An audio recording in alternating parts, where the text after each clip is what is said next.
Boa tarde a todos. Vou procurar aqui não entrar no inferno eletrônico ali daquele placar. Então, já sabendo um pouco do tempo, vou falar de um tema bem mais estreito, poderíamos falar horas dele também, mas vou procurar centrar aqui em alguns aspectos mais diretos, mais essenciais, né? Eu vou falar do tal princípio da neutralidade da rede. Eu não sei o quanto os senhores assim estão mais, digamos assim, mais ou menos versados em alguns assuntos ligados à tecnologia, mas esse é um tema que também, assim como o professor Carlos Afonso lembrou aqui, gerou umas discussões meio sem sentido, né? Como se fosse aqui o Estado iria pôr os seus tentáculos todos aqui na internet. É interessante notar isso, né? Como o diz que diz, né?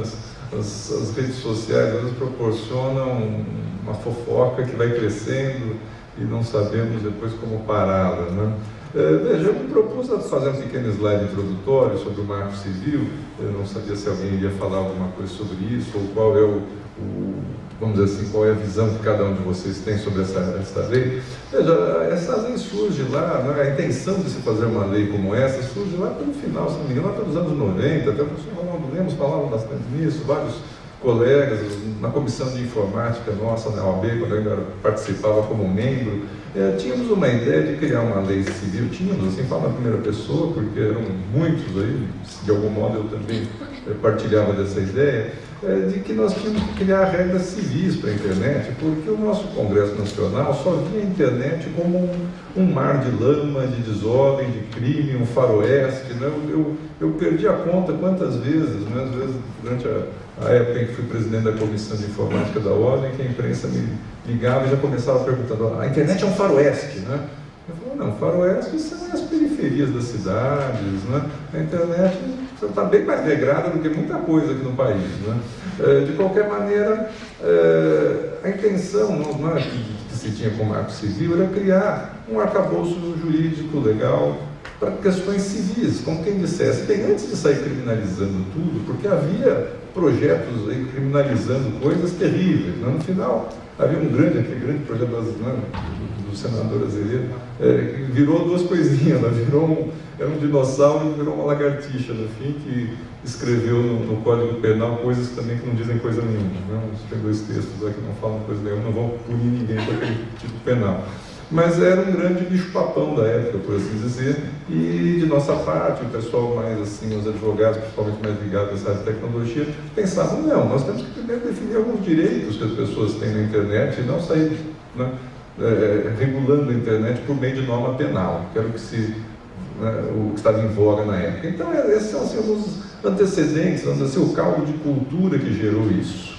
Agora, como comentários gerais, foi uma lei bastante participativa, houve aí um site, né, em que as pessoas podiam colocar lá suas opiniões, suas informações, mas eu confesso aos senhores que isso tramitou durante um período que eu estava, de um lado, pessoalmente aborrecido com experiências anteriores, né, de acompanhamento legislativo. Eu havia participado antes na comissão do Conselho Federal e acompanhei muito esse projeto de lei que virou a famigerada Lei 11.419, então, assim, a minha experiência com essa área, vamos dizer assim, era a pior possível, né? Para não ser bem claro. Eu tive a pior experiência possível com isso, eu não estava muito animado em participar de debates sobre o Marco Civil, estava com outros problemas pessoais, assim, outros projetos pessoais, de maneira que eu às vezes me sinto um pouco, vamos dizer assim, envergonhado ou constrangido em fazer algumas críticas, mas uma crítica que eu não deixaria de fazer aqui é que a sensação final que eu tenho sobre esse texto é que, se me dessem o poder de escrever, né, as regras que estão ali, eu usaria um terço das palavras, né? É uma lei prolixa demais, fala demais, tem palavras sobrando demais, e eu identificaria lá uns 2 ou 3 artigos que li, reli e não entendi. Acho que eles não dizem nada, né? Parece aquela tecnobubble, né? Aquela baboseiras tecnológicas, às vezes, que se coloca ali no texto e não diz absolutamente nada. Mas, no geral, o texto é muito interessante, né? Sou aí um fã da lei, é um texto bastante interessante. Há regras muito importantes ali sobre privacidade, sobre sigilo de dados, e no caso, né, vamos falar somente aqui não sei se o debate final vai permitir alguma discussão mais, se sobrar tempo, entre nós todos aqui da mesa, mas como me propus a falar exclusivamente da neutralidade da rede, vamos tocar nesse assunto. Então, como eu disse, é um outro tema que gerou, né, algumas aversões, algumas questões nas redes sociais, e não só nas redes sociais, vi textos mesmo, né, escritos, criticando ferozmente isso, que isso aí é um ataque à concorrência. Eu vejo, diante aqui do cenário aqui que me encontro, do tema geral desse painel, desse seminário todo, eu diria a vocês, nenhum tema no marco civil é tão apropriado, mais relacionado do que esse, né? Com relação à concorrência, com a proteção da concorrência e também, indiretamente, a proteção do consumidor. Então, é claro que toda lei é, de alguma forma, uma intervenção na sociedade, quer dizer, qualquer norma jurídica, de algum modo, interfere, não é, naquele estado da natureza em que nós vivíamos.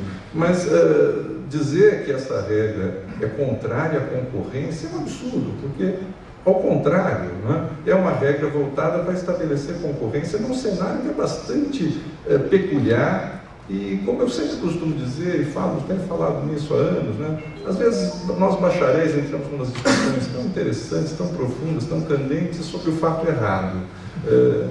É necessário compreender o fato, né? A tecnologia não é algo tão intuitivo assim. Normalmente, é uma expressão que eu costumo muito usar quando nos referimos a esse mundo, né? Eu não gosto de usar essa expressão, né? Não sou tão esotérico assim para achar que a internet é outro mundo, mas esse mundo eletrônico e o mundo real, dos bits e o mundo dos átomos, essas distinções que se faz, é preciso entender o fato, né? Uma frase que eu gosto muito de usar é a seguinte: o que faz sentido na tela, às vezes não faz sentido na vida real, ou vice-versa. Aquilo que acontece, que vemos na tela, não é exatamente o que acontece por trás da tela, não é o que acontece na realidade desses sistemas, porque a tela do computador nos dá uma sensação muito direta com os acontecimentos, ela dá uma sensação de algo que não funciona exatamente como parece funcionar. Veja, vamos ver se consigo me expressar a respeito disso. Veja, é necessário entender o fato, né? O funcionamento da rede. Então, o que a neutralidade, né? O que a neutralidade vai nos proporcionar? Começo aqui explicando isso, veja, já com o texto, e acho que o texto já deve trazer dúvidas a quem não é tão nerd, vamos dizer assim, né? O texto fala em tratar pacotes de forma neutra, mas que diacho de pacote, né? Então, veja lá, artigo 9º, responsável pela transmissão, comutação, estamos falando aí dos provedores de acesso, né?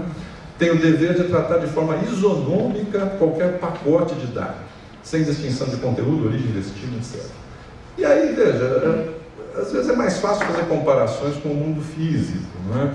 E, no entanto, veja, toda comparação que se faz entre essas questões tecnológicas, informáticas, com o mundo físico, é sempre uma comparação imperfeita.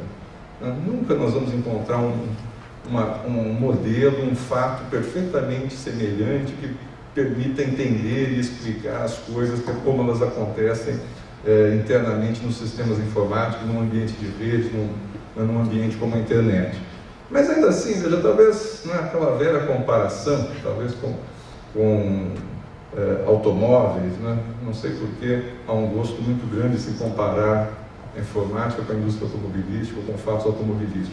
Mas certa vez li um texto, não me lembro onde foi publicado agora, que criticava profundamente a neutralidade, dizendo coisas como: veja, imaginem as estradas do país, né? Ora, quem usa mais a estrada tem que pagar mais. Quem transporta um caminhão com 50 toneladas, né, tem que pagar mais. Vocês não acham justo isso? Só que a neutralidade não está falando nisso. Veja, a neutralidade não estaria proibindo, vamos dizer assim, o dono da estrada de cobrar um pedágio maior do caminhão que vem com 50 toneladas e menor da motocicleta.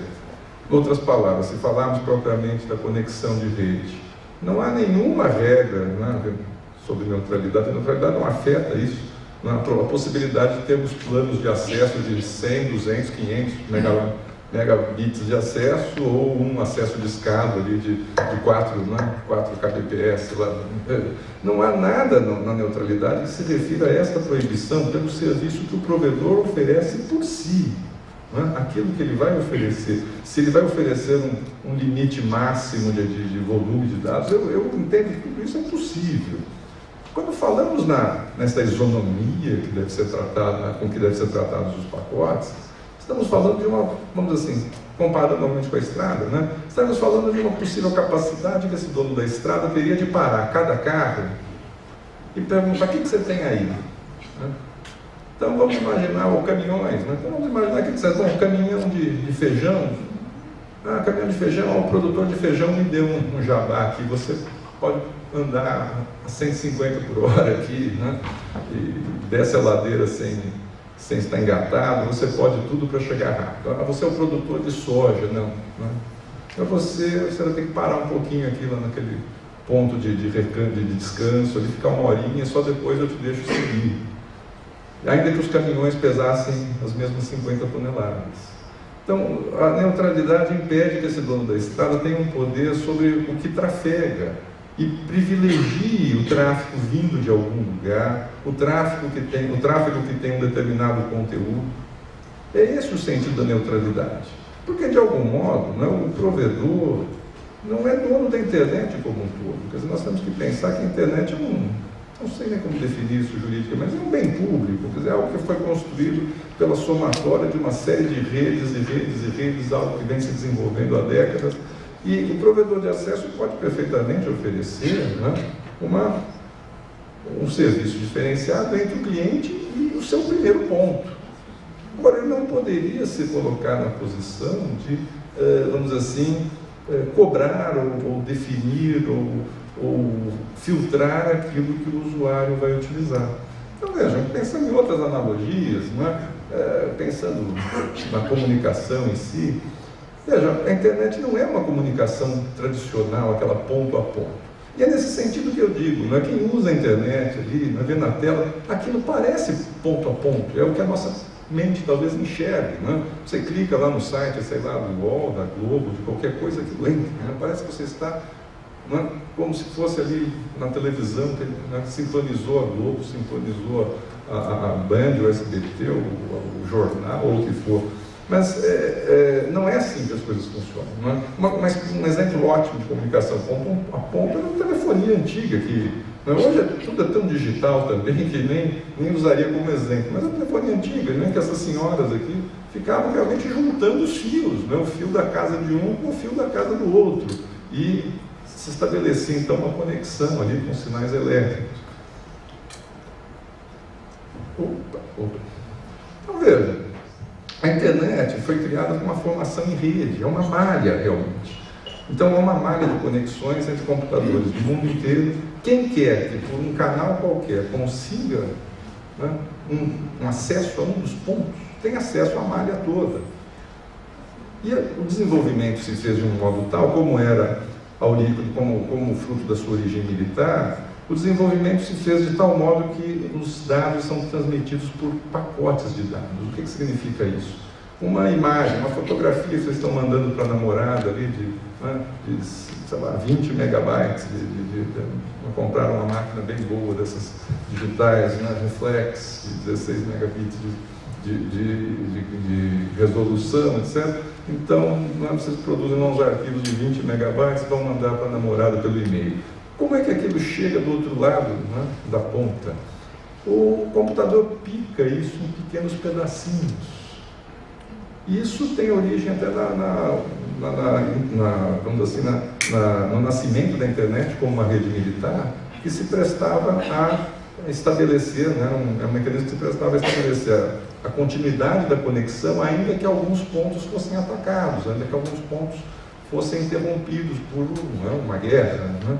De maneira que o pacote escolhe um caminho livre, né, entre uma malha de conexões, e o que acontece é que a sua fotografia vai passar, né, como se pensássemos aqui nas ruas aqui dos jardins, é como se cada pacotinho tomasse uma rua diferente, no final eles chegam juntos, e por incrível que possa parecer, a foto se reúne lá no computador de destino, e né? E aparece como, né, lá na frente do destinatário, como se tivesse vindo um bloco de coisas realmente. Mas a transmissão é feita assim, por pacotinho a pacotinho. Então é esse o significado do pacote lá na lei, lá no Marco Civil. Não pode o provedor de acesso ficar controlando. Esse pacote diz o quê? Esse pacote vem do quê? A rede não poderia ser comparada a algo como, vamos dar o metrô de Londres, né? Então imagine exatamente isso, que se tivéssemos que transportar 1000 tijolos, por exemplo, de um lado a outro da cidade, nós vamos fazer uma analogia física. O vendedor da casa de construção, ao invés de ter um caminhão que transportasse os tijolos, como os caminhões não podem trafegar lá no centro de Londres, ele contratou, sei lá, 500 Minions, e cada Minion leva 5 pacotinhos, 5 tijolinhos pelos metrôs de Londres. E cada Minion é muito esperto, ele sabe ali no momento qual é a linha que está mais livre, que está menos congestionada. Então eles vão sair em fila ali, cada um com 5 tijolinhos, e cada um vai pegando uma linha diferente, todos terminam lá no seu destino. Então é mais ou menos dessa maneira que os dados trafegam. Então é importante compreender isso, porque nós estamos falando dessas conexões ponto a ponto, como telégrafo, telefone, televisão, e o provedor de acesso é simplesmente alguém, vamos dizer assim, que nos oferecia o transporte entre a loja de construção e a primeira estação mais próxima. Ele não é, alguém que tenha construído toda essa rede, ele apenas fornece acesso à primeira porta de entrada.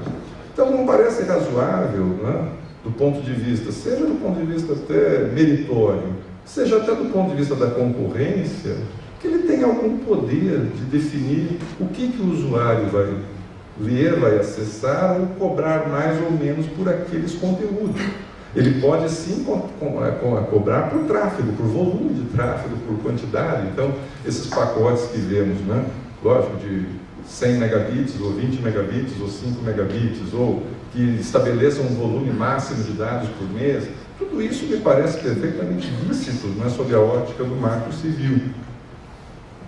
Vejam, aqui já um gráfico um pouco mais próximo do que seria a internet, os desenhos aí meio todos, mas de qualquer maneira acho que são explicativos. Que riscos nós teríamos, se não fosse dessa maneira, se permitirmos que os provedores de acesso filtrem os dados e de alguma maneira cobrem ou façam qualquer outro tipo de negócio? Veja, é perfeitamente possível tecnicamente que o nosso provedor X ali, verdinho, que fornece acesso à dona Rosinha ali, que está sorridente ainda, ele simplesmente, o único serviço que ele oferece é aquele linkzinho, aquele elo, aquele cabo que liga o seu próprio serviço à casa da sua cliente, a dona Rosinha ali, toda sorridente. E com isso ela pode acessar qualquer coisa na malha que está na internet. Essa malha, claro, não é tão rica como a verdadeira internet, porque não caberia no slide. Mas na medida em que fosse possível filtrar, quer dizer, se a neutralidade da rede não fosse aprovada, não fosse um tema previsto na lei, esse provedor X poderia, por exemplo, fazer os seguintes negócios, cobrar da loja Coração um plus, para que os pacotes vindos dali cheguem mais rápido do que da loja Quebra-Cabeça. Então, o consumidor que está ali à noite, antes de dormir, fazendo umas compras irresistíveis online, ele entra na loja Quebra-Cabeça e aquele site demora. 20, 30 segundos para descer cada página, já aparece nos dias de hoje uma demora insuportável. E é tecnicamente possível fazer coisas assim, coloca lá o pacote num loop ali, manda o pacote passear, ele vai até a China e volta, etc. E só depois ele fornece esse pacote para o cliente. Se o pacote vier da loja que pagou um pouco a mais, ele chegaria mais rápido, por exemplo, no computador do cliente final. Ou temos lá as agências de notícias A, B e C, a mesma coisa. O provedor Y, por sua vez, podia ter uma parceria lá com a agência de notícias C, e os dados, as notícias dela vêm rápido, os vídeos daquela agência vêm rápido, E os vídeos da outra já são mais lentinhos, porque artificialmente é possível, né, retardar o pacote antes de entregar o destinatário final, se for feito esse filtro. Então é isso que, né, quero crer, né, deixe claro aos senhores que a regra seria, a regra se dá em prol da concorrência, mas da concorrência daqueles serviços todos que estão na internet, né, que as agências de notícia A, B e C concorram pela qualidade da notícia, né, pela credibilidade, pelo fato de cativar o seu leitor, e não porque pagaram um jabá a mais para um provedor de acesso ou tem alguma parceria com esse provedor de acesso. A loja Coração e a loja Quebra-Cabeça, líderes, também, que do mesmo modo elas concorram pela qualidade dos produtos, preço, etc. e tal, e não porque tem ali um padrinho, né, em algum provedor de acesso que lhe dá maior facilidade de penetração no mercado. Então, quando falamos aqui da neutralidade da rede, quer dizer, é uma regra, sem dúvida, que produz uma intervenção nos provedores de acesso, mas uma intervenção que eu considero benéfica, no sentido de prestigiar a concorrência que a internet toda vai estabelecer. Então, veja, é muito diferente, por exemplo, um serviço ponto a ponto, né? Se uma TV a cabo antiga que simplesmente fazia a conexão de vídeo, né? Se a empresa de TV a cabo quiser lhe dar de graça o acesso para depois pôr um monte de propaganda na programação dela, veja, ela está oferecendo apenas produtos dela, quer dizer, aquela conexão entre ali o sistema de vídeo dela, de streaming de vídeo, e a sua casa. Agora, na medida que ela se propõe a oferecer acesso à internet, né, ela deveria seguir essas regras para assegurar a neutralidade das disputas na própria internet. Ela não pode ser ali um juiz, um árbitro das disputas dos outros, ou, é claro, mas não me parece também meritório que ela explore, né, o acesso à internet desta maneira, quer dizer, obtendo lucros, obtendo algum tipo de plus frente aos demais players, vamos dizer assim, do mercado de internet. Então, nesse sentido, que é uma regra bastante interessante, bastante positiva, era um dos grandes temas aí que se discutia desde o início. E, né, li um artigo ali para vocês, o texto se desenvolve lá com os parágrafos, mas a essência do texto, da regra, é aquela do artigo, realmente. Então é isso, né? Eu não consegui não arder do inferno. Obrigado pela atenção de vocês, e se sobrar tempo para algum debate, o Marco Civil permite muita coisa.